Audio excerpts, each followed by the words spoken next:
Olá, bem-vindos ao canal. Se você não me conhece ainda, muito prazer, eu sou a professora Ana Maria.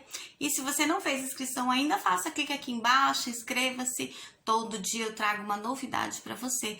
Hoje mesmo eu estou trazendo a concordância verbal do verbo ser. Você vai entender de modo fácil e rápido, com alguns exemplos de A E em 1, 2, 3 e... A concordância do verbo ser, ele é um pouquinho diferente, porque em geral o verbo concorda com o sujeito da oração em número e grau. Só que a concordância do verbo ser, o normal então é que o sujeito e o verbo ser concordem em número. Veja bem, vou colocar uma frase no singular, por exemplo, com um sujeito simples. José era um aluno aplicado. Então, ó, o verbo ser era, né? Eu era, tu eras, ele era, terceira pessoa do singular. Quem era um aluno aplicado? José. José é o sujeito da oração. Neste caso, o era, que é o verbo ser, está concordando com número. Lembra que eu falei que ele concorda o verbo ser sempre em número? Então, essa concordância verbal está se referindo a um aluno. Então, um é numeral, né? Faz parte das 10 classes gramaticais. E se a frase estivesse no plural, por exemplo? Os dias de inverno são menores que os de verão. Então, olha lá. São a terceira pessoa do singular do verbo ser. Eu sou, tu és, ele é, nós somos, vós sois, eles são. Terceira e última, né? Então, tá concordando aí, no caso, também em número, tá? Quem são menores que os dias de verão? Os dias de inverno. Os dias de inverno aí, o sujeito da oração, então são, tá? Tá se referindo a número, no plural. Depois, todavia, em alguns casos, o verbo ser se acomoda à flexão do predicativo. Por exemplo, quando um dos pronomes isto, isso, aquilo, tudo, ninguém, nenhum, ou a expressão de valor coletivo do tipo de o resto, o mais é sujeito, então, do verbo ser. Quando eu falo isso, aquilo é pronome demonstrativo, né? Por exemplo. Então, vamos lá, mas pode ser também nenhum, ou a expressão de valor coletivo. Então, veja bem.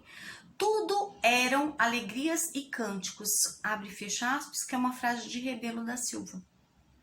Então, quem que você acha que é o sujeito dessa oração do verbo ser, né?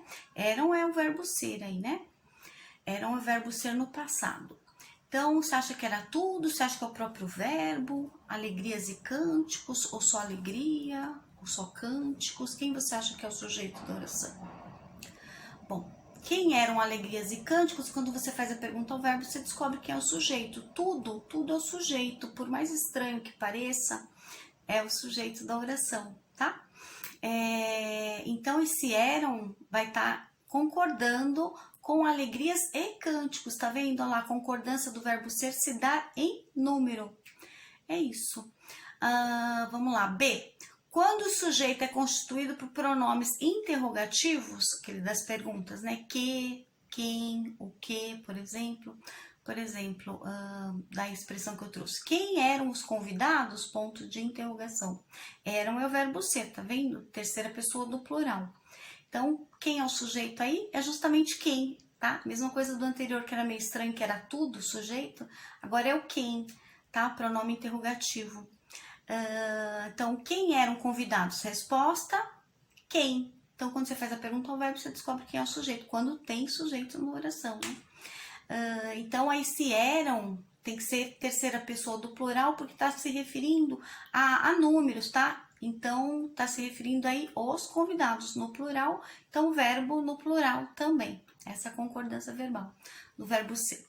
C. Quando o verbo ser está empregado na acepção de ser constituído por exemplo, a provisão eram alguns quilos de arroz. Então, olha lá, a provisão, você não vai falar o verbo no singular, mas sim no plural, porque ele tá acompanhando aí em números, tá? Então, eram alguns quilos de arroz. Alguns quilos de arroz tá no singular, então o verbo também tá no plural, perdão, e o verbo também tem que estar no plural, tá bom? Então, tá acompanhando aí eram. porque é a terceira pessoa do plural. Quem eram alguns quilos de arroz? Aí a provisão é, na realidade, o sujeito da oração. Mas o verbo tá concordando aí com a quantidade, com o número, tá? Aí depois, de. Quando o verbo ser é empregado impessoalmente. O que é isso impessoalmente? Quando não tem sujeito da oração, sujeito inexistente, né? Assim como o verbo fazer, o verbo haver, terceira pessoa do singular, né? Não tem sujeito na oração. Verbos, fenômenos da natureza também não tem sujeito da oração e assim por diante. Então é isso, ó. Então, quando o verbo ser empregado impessoalmente, isto é, sem sujeito, né, das designações, então referente a horas, a datas, a distâncias, tá? Imediatamente, então, após o verbo. Por exemplo, se eu fizer uma pergunta assim, são 10 horas? Ponto de interrogação. E aí, resposta, ainda não o são. Então, a gente não pode falar ainda não o é.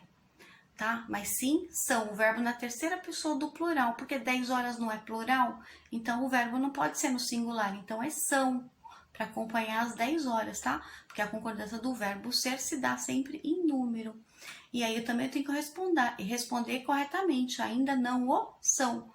Assim, do mesmo jeito que foi feita a pergunta no plural, a resposta também ainda não o são, o verbo ser no plural, terceira pessoa do plural.